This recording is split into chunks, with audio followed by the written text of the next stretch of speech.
Hi, welcome back to Keep It Dirty, a podcast where my guests share their life living functionally and sustainably, and their why behind their experiences navigating through our ever changing environment. I am your host, Leslie Dowling. I'm a corporate speaker, sharing how one can jumpstart your path to increased revenue and productivity through restorative health techniques. And today is a pleasure to have Courtney Shober. Courtney is a community organizer, agriculture advocate, event coordinator, and also a health coach.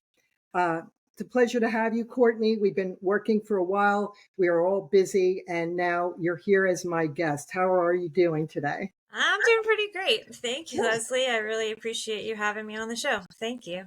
Well, I would love for you to share, we all have our similar passions. And a little background is that we met because of this vision that you had with Downtown Wellness Berks. And there are many affiliates that we have like-minded and passionate convictions to save Mother Earth, to live more sustainably. I'm sorry, my dog is underneath me. If you could You're hear him, he's fine. talking too. But maybe you could speak into, sorry about that, how and why you're doing what you're doing, and share with everybody. Sure. Well, it was an interesting journey, as most people's are. But yes, we met through my work with the kind of collaborative wellness group called Downtown Wellness Berks, which started at Farmhouse Kitchen, which is a small organic cafe in West Reading, Pennsylvania. I worked there with Marty Samuel, the owner, who is very passionate about organic food, eating organically, and also about community building. So we started having educational classes there back in 2017, I think. The time gets a little wonky. Yeah.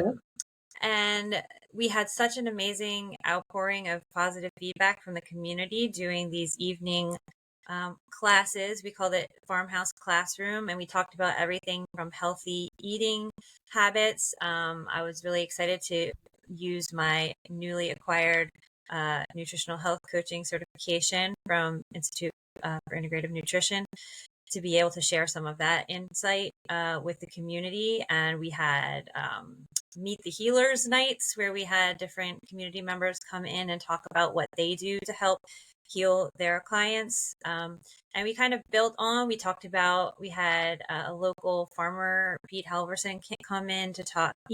Eat Mo Greens is his moniker.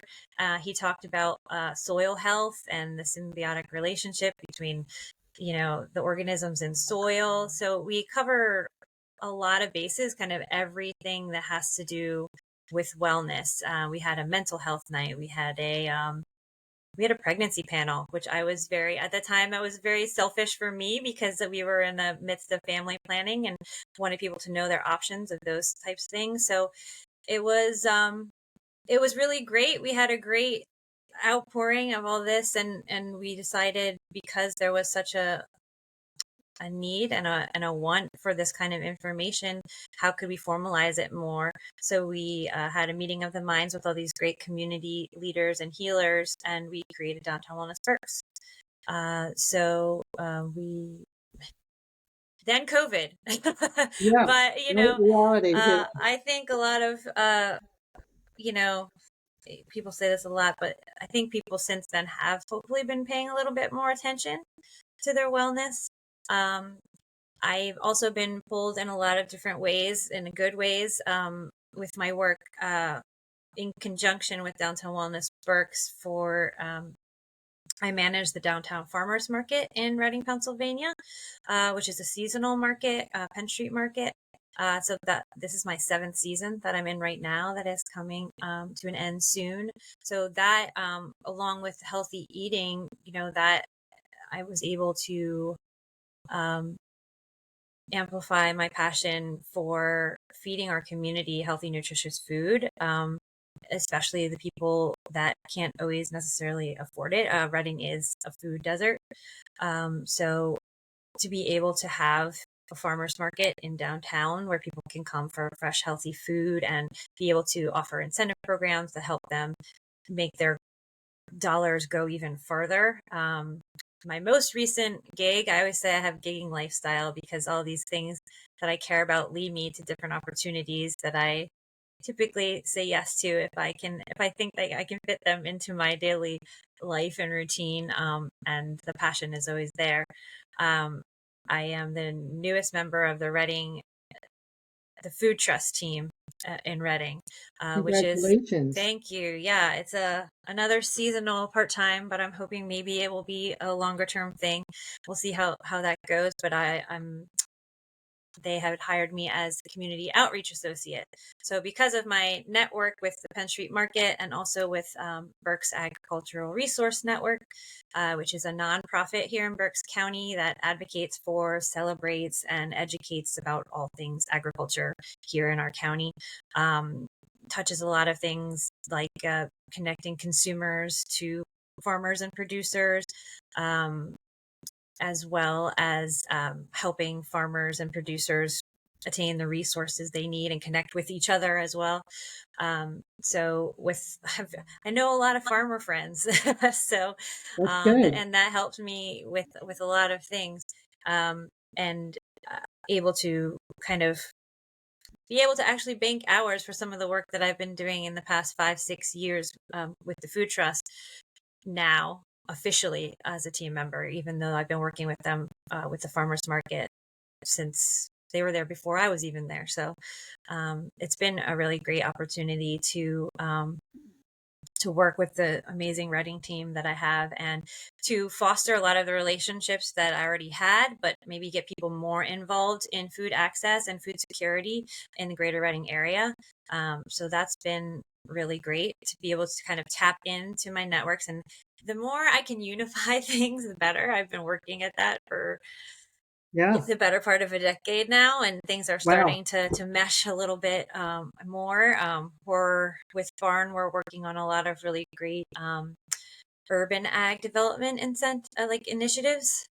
So community gardens is a big part of that through Barn and through. I was really excited about this actually. Part of my why is raising this awareness about these amazing spaces we have in downtown Reading that are serving their community. So, there's community gardens in Reading. Like, people don't really realize this, but there are. We want them there to be more. So in July, through Barn and through a really amazing grant through the Berks County Community Foundation, we did an urban ag bus tour of Reading.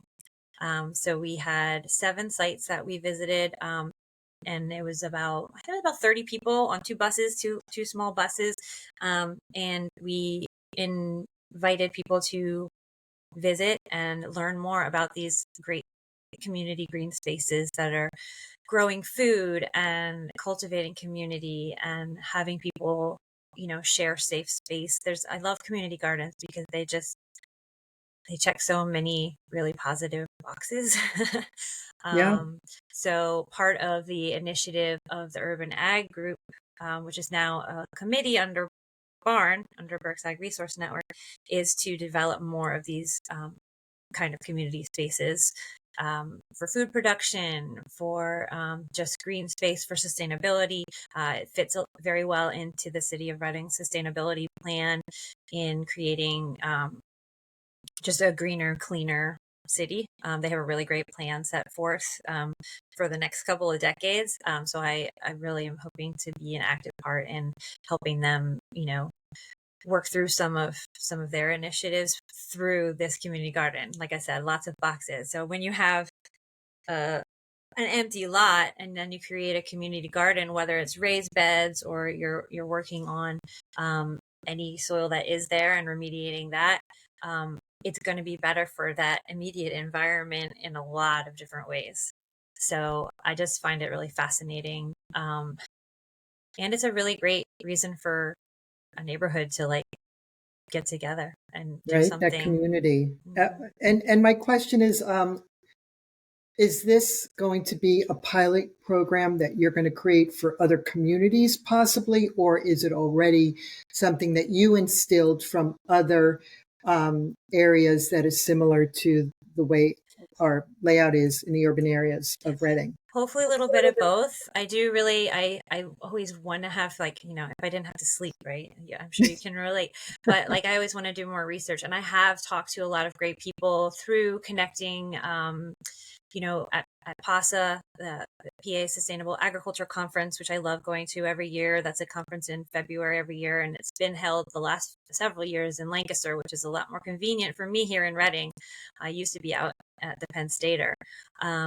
But there's amazing people, and you get to learn about a lot of models that are working, say in Philadelphia, or even in Pittsburgh, or across the country in Chicago. There's people doing amazing work, and every community is different, but it's still, I think, good to learn from people's mistakes and also from their successes, and kind of have like almost a little bit of a unspoken advisory board to check in with about things, like if you run into problems. And I think we forget about that it's so meaningful to connect with each other, whether we're in plans or sharing resources or knowledge.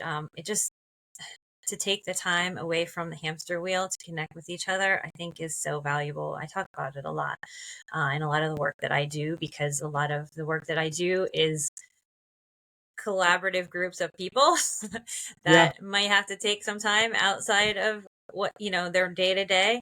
I just think it's really valuable to take that time, and I think it's harder than ever for people to say yes to that, because we kind of are still in a little bit of survival mode. But I yeah, just trying to keep sending that message out and reminding people, like, but it's hard to figure out what one more thing to say yes to when you right. know. Well, Um, what about taking that passion of yours? Because the other question I have is, who put this fire and flame in you? Was it like growing up with parents that were always can do, wanting to make changes? And the other question quickly is, how about interlacing the Downtown Wellness Berks that you've created, since you're so passionate about agriculture, and implementing it really more on that avenue for people that really want to get involved, taking your people and bringing it to where you're passionate with, unless that's really your motivating. Because, we have so many different affiliates and all different avenues of functional health, but really taking the people that really are driven, like just everything you're saying, I'm like, I want to you get want to help? Yeah, involved. no, that's Like, great. this is something that Mother Earth, like I Yes. can't be as, and even my dog, I said my son, he's my Vishla underneath, he's going, like, yes, yes. So if you remember those two questions, if you can answer. Yeah, so yes, there is some of that happening already. Like, there are a couple of affiliates, a couple of people in our circle that are part of this already. Jenny Craig is one of those people. She is amazing. She is super passionate about worm composting. So another kind of sector of this, you're talking about Mother Earth. I'm also on the Earth Day Berks planning committee, which I've been on for the past 6 years, I think. And I help when I can. I go to the meetings and I help with recruiting some of the vendors and some of the exhibitors, and we've grown. It really is. I mean, as an event planner, it's an amazing event that we have here in Berks County every year. It's gotten to the point where we actually have people coming from other big cities, because they prefer ours to other places that are like drivable distance away.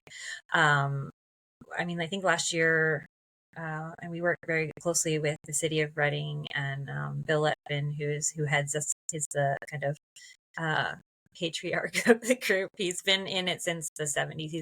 He's worked with the group very strongly for a lot of years, since the 90s, when they kind of revamped Mhm. Earth Day Berks here in Reading area. And it's such a great group, and they are all passionate. And, Jenny came and she was a vendor. She talked about oral composting, and I do try to overlap, but I also know that everyone's so busy. So, it's, Yeah. it's, it's, Yeah. uh, it's hard for me to be like, hey, just come to a monthly meeting. And by the way, I have like 5 other events that I always leave it as an opportunity. Like, I send out notes and I say, hey, here's 5 events. If you Yeah, want to you're so come, good let with me that. know, I know. So, and I think that's part of it is just like, having the information there for people. It's kind of whether they get to look at it or not. I mean, I don't have the capacity to follow up with every person for everything that I do. That would be Hmm. impossible.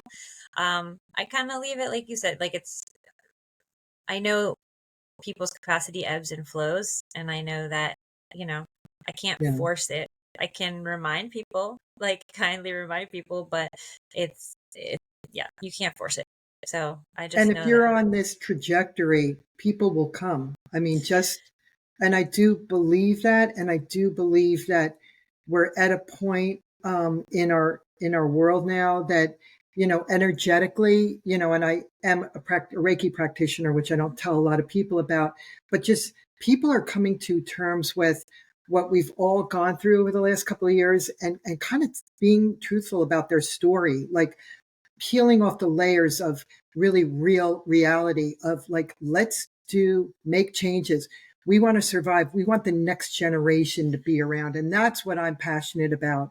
And so just you speaking is really making me feel like, okay, I love the social media. I do, everybody who's listening, but I also want to be present with people in my community.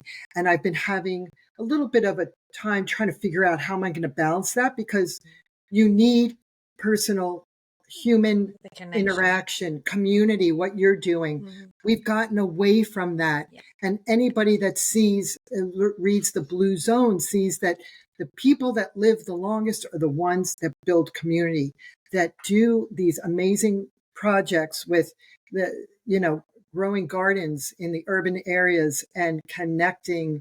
I mean, you're so light years um, farther from most people that a lot of people don't get it, but I love what I'm hearing, and you Thanks. go, girl. You Yeah, keep going. it does get me really excited when I introduce two people, or even it's happened in our Downtown Wellness Berks group, where, two affiliates get together and do a program together, Yeah, and, maybe they wouldn't have connected if they wouldn't be part of the group. So, it's fun. I like to be the facilitator. I like to be the connector, to just bring people into each other's orbits, um, and sometimes, you get that flow state, and I get that myself sometimes. And sometimes it's like trudging through mud, and yeah. it's hard. I try to remember, with my training and just philosophy. And you talked about the next generation, and that's another layer. I have a 2.5-year-old at home.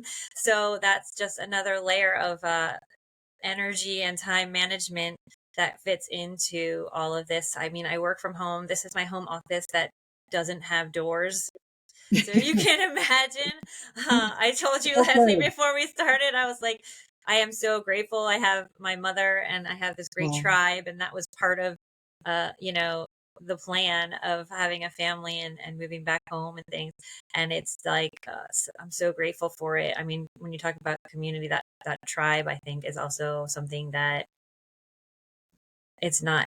I think it's becoming a little more common than it has been, where you have like multiple generations working, maybe not necessarily in the same household always, but nearby, and like yeah. part of each other's lives on a more regular basis, which I think is, I'm so grateful. It's like I wouldn't trade it. And And what a um, beautiful role model you are to your daughter, oh, to that thank next you. generation, I that hope she sees so. what you do. Absolutely. It does come back. There's so many things, I call her like a farm kid by proxy. Oh, And she loves, being outside. And we always talking about like, you know, bugs and being kind to bugs. And, bees are great. We need bees. And so I'm yeah. trying to instill a lot of that in her. You know, we have from day one. Uh, and, food too. We try everything. I mean, I'll be real. I do not cook as wonderfully as I did before I had children. It's not as, No? no, imagine that. I try not to beat myself up about it too You much. can't.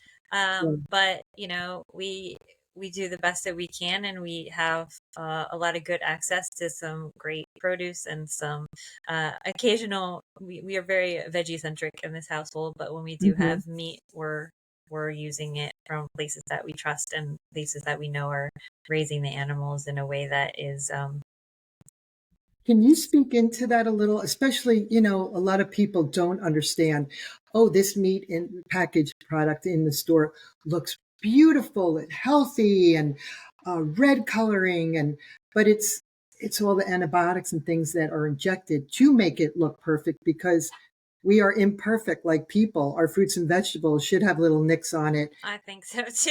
So I was Yeah, just curious if you could just, and I know it could be another it's hour huge.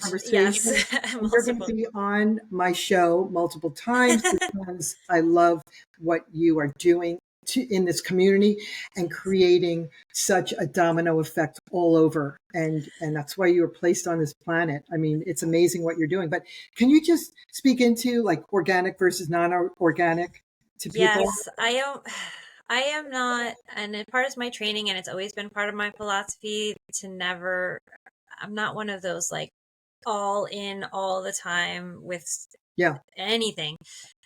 There's so many factors that go into it. I do believe that the the kindest way to increase the health of, and the best way to increase the health of ourselves as humans and also the earth is to use certain growing processes and certain processes to raise animals, organic and regenerative being those ways.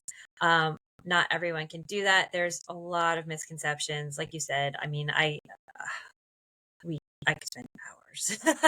And there's, even with branding and marketing, it's very, it's a little delusional sometimes. It's very disorienting for consumers sometimes. You really have to do a lot of your own research. There's a lot of certifications. USDA is great, but it's not the end all. There's a lot of like peer reviewed different kinds of like certified naturally grown is one that comes to mind, where produce vendors, they're certifying each other's products. It's not necessarily the government, but they're saying, yes, these are clean practices that are used. So The it's a myriad, lot of choices. Yes. multi-layers. But I will you make a promise to me? Because I don't want to cut you short and I want to continue this as we can. Um, sure. can you please come back? Because I really want you, you're so well versed, regenerative soil, like that is something that people don't understand, the depletion of the minerals in what would you No. say, the microbiota of the Yes, and I soil. am no expert by any means. I'm not Um, either, but we know a but lot more than me most too. people. And I'd be also, again, I'd be happy to help you connect with my network as well. I mean, I could ask somebody from Rodale to come on your show as well, and they would be, yeah. So, All right, you're on. I should send you my whole urban agriculture list of friends, and you can have at it, and I can just do email invites for you. I'd love to help, and I'd love to return as well. But I'm happy to help facilitate in that way for you as well, because I love doing that too, and I'd rather have someone go deeper and be more accurate than I could be if No, you're no, looking at you're certain. so well versed. But I want to get back to you. So, what was it? The foundation that was set as a little girl? Yes, you asked that earlier, sorry. Yeah, no, that's okay. I'm just curious. The way you're raising your child, like the way I'm raising my kids that are a little bit older, they are passionate and respectful of Mother Earth Yeah. because we would dig the soil, we would walk the grounds, we would hike, and they are now, that's in their DNA. Is that the way you were raised too? um in some small ways, like the food part has definitely been instilled in me. My father, he owned two seafood businesses and a catering business my entire childhood. So there was always, food was always being talked about. Like I knew that's what he did for a living. Quality was important. Presentation. He was always just really creative. We used to call him like the MacGyver of like appetizers. He would just like take whatever we had and like make these amazing like Wow. um, so I think I got some of that creativity and like a love, just a love for food in general, and all, different kinds, not quite as diverse of a palette as I'm giving to my daughter as far as like different ethnic foods and things. But definitely quality in there, and we did eat a lot more seafood, I think, than most families in Berks County did and do now. Um but my dad, he actually did grow up summers on a farm. So I wasn't directly, but I feel like there's a little bit of epigenetics there. Um, and yeah, as far as mother, I mean, I just always loved being outside. I always loved animals, just learning about the natural world. And that was always just fostered as an interest that I had. It wasn't necessarily like presented to me specifically. It's just something I've always been drawn to. Like I wasn't playing with Barbies. I was outside overturning rocks in my yard and looking for bugs and, examining leaves and that was much more what I wanted to do than So it was in your DNA somehow, like a some recessive trait way back when, because that's how we lived, right? And that you're it just bringing it always made back. sense to me. It always made Yeah. sense to me. I didn't care if it was raining. My daughter's like that too. We take Oh, walks I in the love that. rain. It's not like, oh, it's raining, we're not going outside, No. Embrace it. Yeah, or hey, it's cold. No, it's not too cold. Let's bundle up. So yeah, I've always been like that. So yeah, I think it is just something inside me that it was never hindered. It was encouraged. So that Yeah. was helpful. Yeah. So two questions I have. First of all, who is your role model, or do you have a role model? And the second one is, do you have any hidden hobbies or things that you do that you'd want to share to the world? Hobbies? What's a hobby? What is that? um, Does not Stamp compute. Yeah. collecting, No. butterfly Um collecting. Role model. I don't have specific like I am unlike you. I The only time I go on social media is to like do event planning for my jobs. And maybe I'll do some private Instagram posting to like keep friends and family updated on the family and the little girl. But I don't the people who get me excited and who motivate me are people like you and people that are doing the things they're passionate about and trying to make a positive impact in whether it's their tiny community or the larger world. I love For that. me, I feel like yeah, those people, when I talked about that research of like different cities and different people doing, those are the people that get me excited and that I strive to be more like. You know, even people in my own circles that I feel like so lucky that they're like on my team. Like I have this wonderful brain trust of wonderful community Hmm. members they get it, they understand Yeah. the bigger picture. They are happy to work with me and go above and beyond for this collective impact that we're all striving for.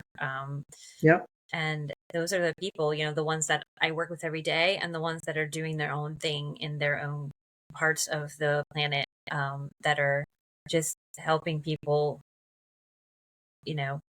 have more meaningful and connected lives every day. And you could feel it. I mean, even we know each other, so we've been actually in meetings and working together on and off over the last several years. And you always have this just beautiful energy of embracing people and knowing how to get on every different level of tapping in and tuning into people and understanding them before they really tell their story to you.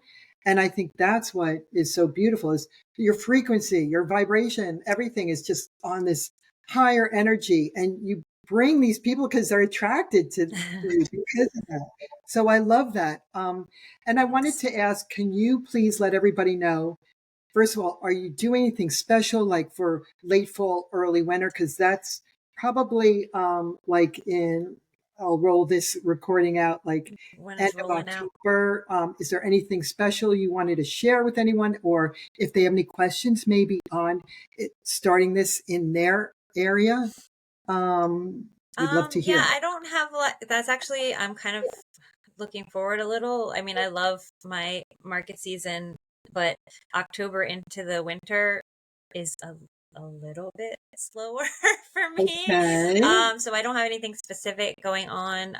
One thing I did fail to mention that is kind of fun, and it'll be more of a local thing here, but I've partnered with the city of Reading and the Goggleworks Center for the Arts, and we are piloting. We had one so far, it's called Reading Roots Market. So we're doing 3 evening markets.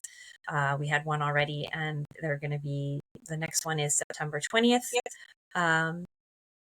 at the Goggle Works, I believe 5 to 9. It might be 6 to 9. We were going to maybe tweak the time. It's on Facebook, so you can find it if you look up Reading Roots Market. And then the October one, I believe, is on the 18th. They're on Friday evenings.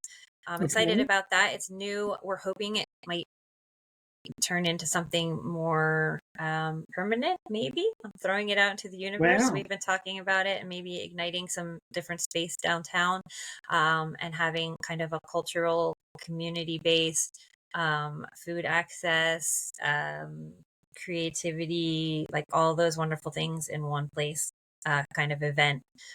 So I'm that's something newer that I could invite people to if they're nearby. Otherwise, I don't, will you have my email in Why the don't you Jubilee Do notes or whatever? Or I will. I could put that, but maybe you could just let everybody know your email and or your website if they do have questions, because Reading, we're in Pennsylvania. Yes. A lot of our viewers or listeners are all over the world. So come to Reading. Yeah, that's wild. It's just a little plane right away. I know. But I know. I always say I'm my community. You do the other way around. But I'm out there. But we're not that far from Philadelphia, King of Prussia. We're centrally located, 2 hours from Washington. Yeah, anybody that wants to have a conversation, I clearly, from this conversation, I love collaborations in every sense of the word, and I love learning from what other people are doing, and I'm happy to share some of the things that I've learned.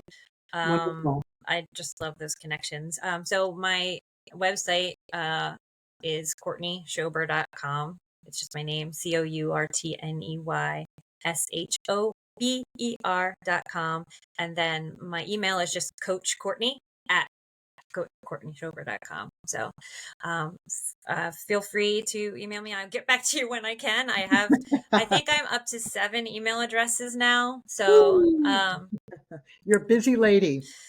I'll funnel them. I have a full, yes, lots of full things, but it's all great. And I hope to integrate them more and more as time goes on, so that it's just kind of, but it is kind of cool to have gotten to the point where sometimes people are sent to me. Like, they're like, oh, go to Courtney, she can help you. So that's kind of a cool thing. And I do get that, I think, from my dad. He was very much that. We used to tease that he was the mayor of Reading for a while, and he knew so many people. And so I do have that nurture and nature a bit, where it's just being a connector, and he always was like, make things happen. So I guess I took that to heart. Yeah, we resonate from that too. Yeah. Connection, which is really cool. I'm connecting globally, trying to spread the word of living optimally, live a long lifestyle, no quick fixes, and it's a lifelong change. We're not physically and mentally the way we look because we did this a week ago. This is something we've done all our lives, and that's something that's important for people to understand. But I really, again, Courtney, you will be on my show again. Just with I am happy. I'm happy to comply, and I love spending time with you, Leslie. And you are one of those people that get it. Yeah, I think. Yeah. So thank you. I really appreciate that. We were waiting. We would have loved to have met your daughter. Beautiful little girl who will be coming in the door any minute. But if not, I just wanted to share with everybody that I am collaborating with Free Yourself. They're an amazing fragrance products. And for a limited time only, Free Yourself will be offering 25% off total purchases by entering code, all caps, keep it dirty, at checkout. They make these beautifully crafted, clean fragrances that really serve as portals to self-discovery, holistic growth, and overall well-being.